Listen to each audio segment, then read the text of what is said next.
And speaking with one of Nigeria's foremost human rights lawyers and senior advocate of Nigeria, Mr. Falana, who joins us at a critical moment for this country to discuss the worst insecurity situation, growing concerns over the safety of lives and property, to his 14-day ultimatum to the Attorney General of the Federation, demanding action to recover an alleged $120.5 billion and the 66.4 billion naira owed to the Federation account by operators in the oil and gas sector. Mr. Falana, it's a pleasure having you on the program tonight. Thank you very much, Sean. There will be those who will say, how dare you, Mr. Falana, give the Attorney General of the Federation an ultimatum. What then happens if he doesn't listen to you after the 14 days ultimatum? Are you a court of law, or what exactly are you to have given the Attorney General of the Federation an ultimatum? Well, I do not expect that the Attorney General will ignore my request, which is that we cannot be taking loans running to billions of dollars while the government is not prepared or cannot muster the political will to collect about $120.5 billion. And by the way, Sean, the information is largely in the public domain with respect to my request to the government. Under the Buhari administration, the issue of the $62 billion royalties that were not paid by the oil majors for 18 years. The case went as far as the Supreme Court. The governments of Rivers, Bayelsa, and Akwa Ibom sued the federal government with a view to compelling the federal government to collect the money. The Supreme Court ordered the federal government in October 2018, go and collect the fund. The federal government set up, gave the assignment to an accounting firm, and that firm came up with the figure of $62 billion. So the government attempted to collect the money, but one minister said, oh, it's going to be difficult for us to collect such huge fund. The other one, $6.1 billion and 64 billion naira was disclosed by the NEITI, the Nigerian Extractive Industry Transparency Initiative. That came out in its annual report of 2024. I'm sure that the EFCC have been trying to recover the money. I'm asking the Attorney General to work with the EFCC to ensure that that money is recovered and paid to the Federation account. Of course, I'm also asking the Attorney General to collect and ensure that the dividends paid by LNG, which are usually hijacked by the NNPC, are paid to the Federation account. Of course, I've also urged the Attorney General to collect $29 billion from some shipping and oil companies that engage in oil theft in Nigeria.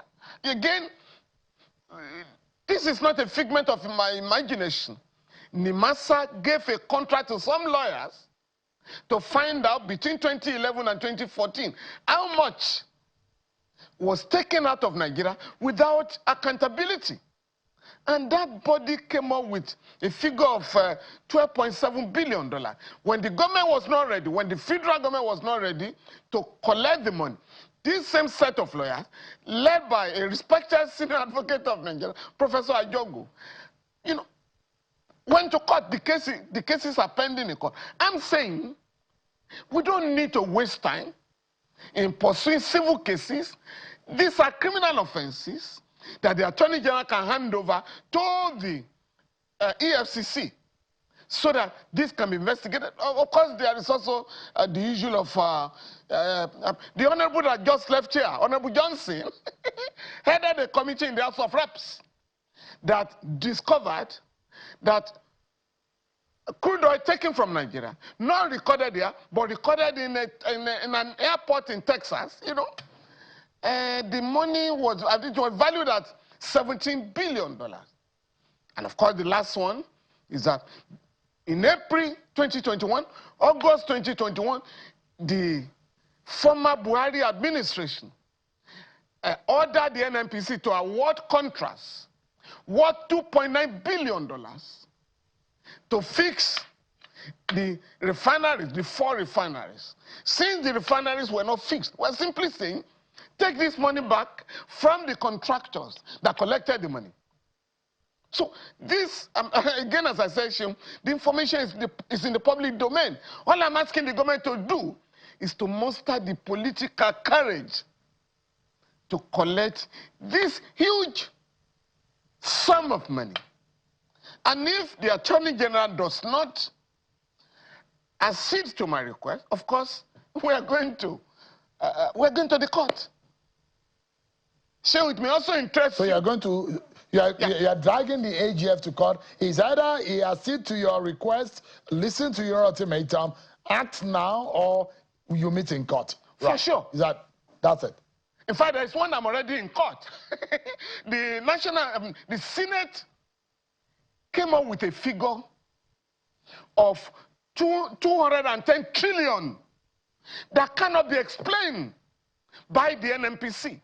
We wrote to the Senate because, you know, you have these investigations from time to time, and at the end of the day, the reports will not see the light of day. So we wrote to the Senate, can you please give me a copy, furnish me with a certified true copy of your report?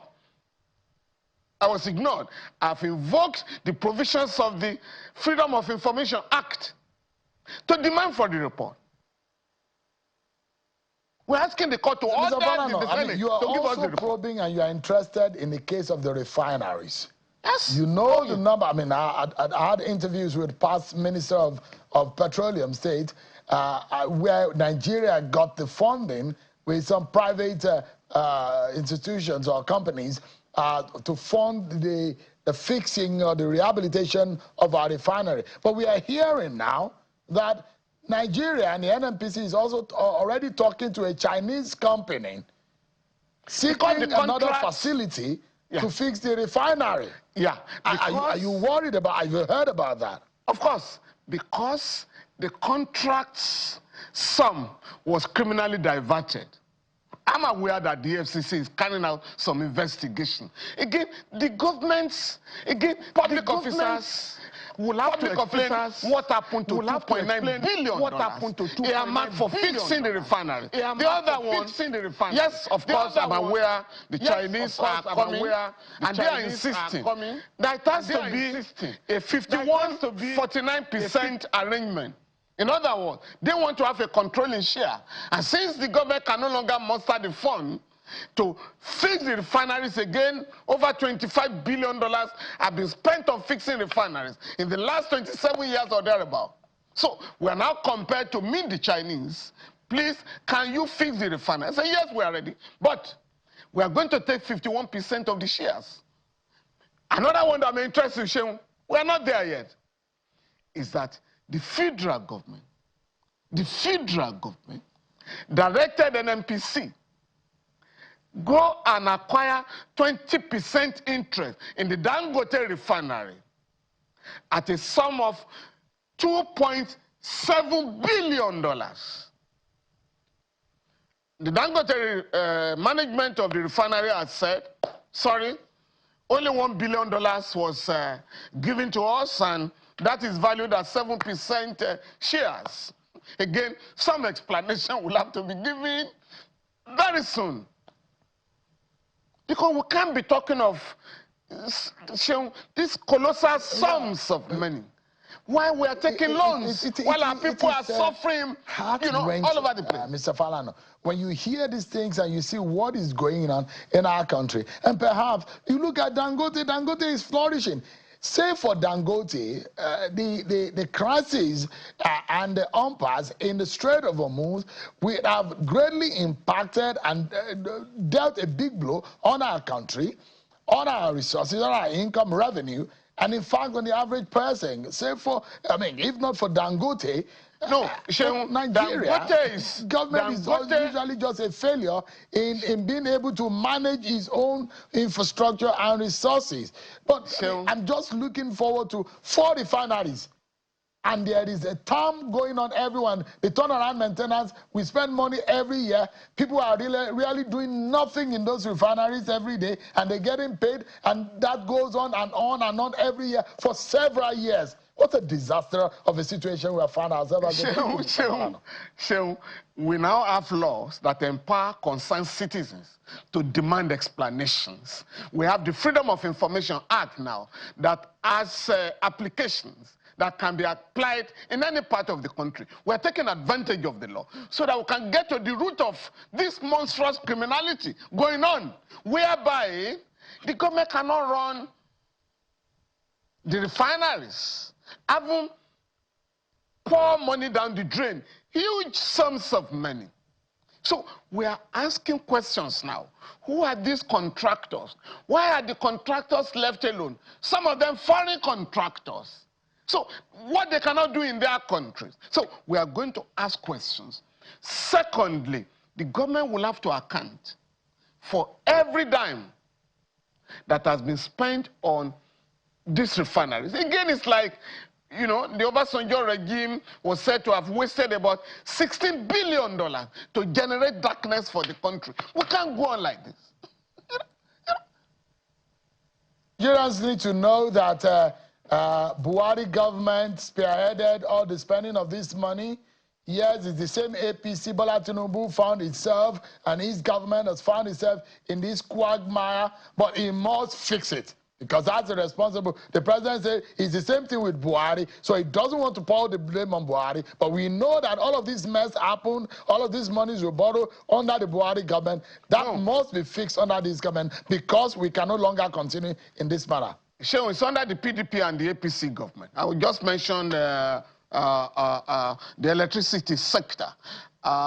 Somebody sold 18 electricity companies, according to a former minister, under the Jonathan administration, Alaji and Dr. Usman Shamsidin, that we sold the electricity companies to our friends.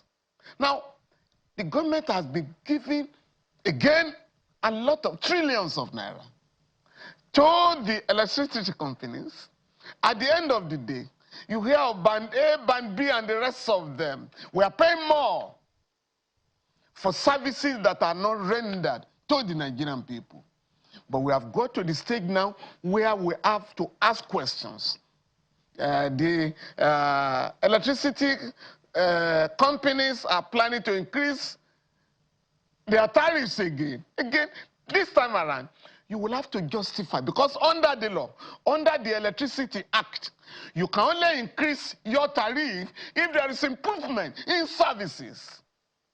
So if we are getting, the situation is getting worse, there can be no justification for increase in tariffs.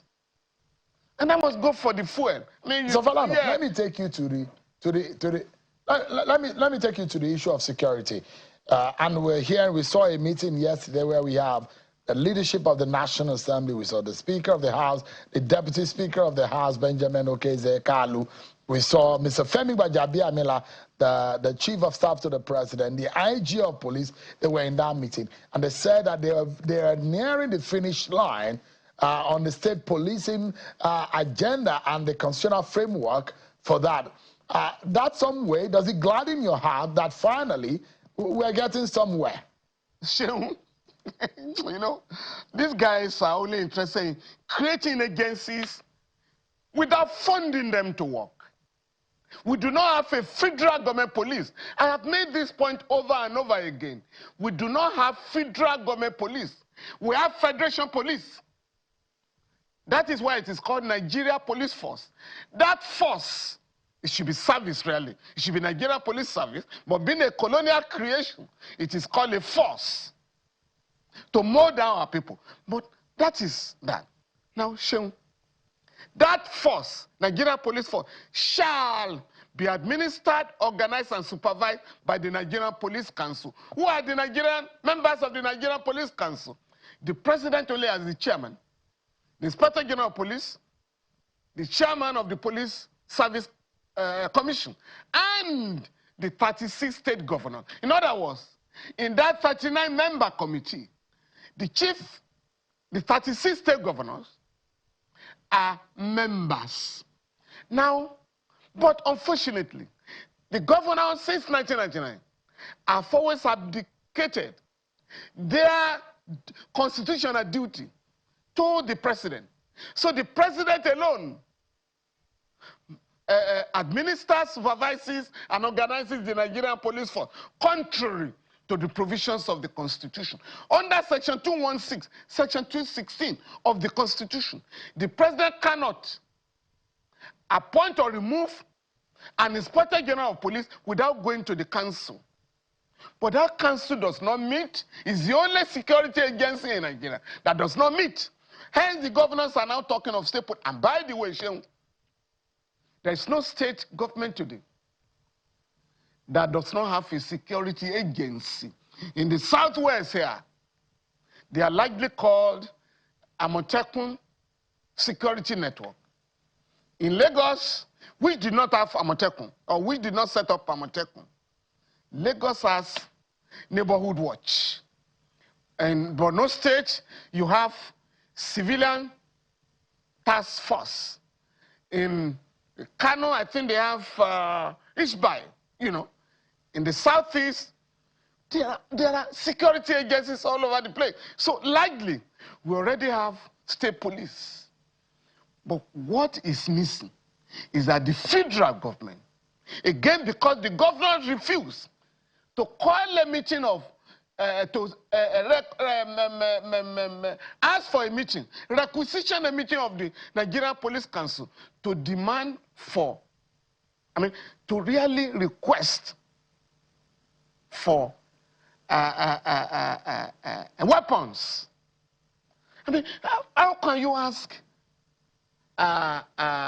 security personnel to go to the forest and confront criminals that are armed with AK-47 pistols? The Amotekun guys and the rest of them are only allowed to bear locally made pistols, what you call dengons.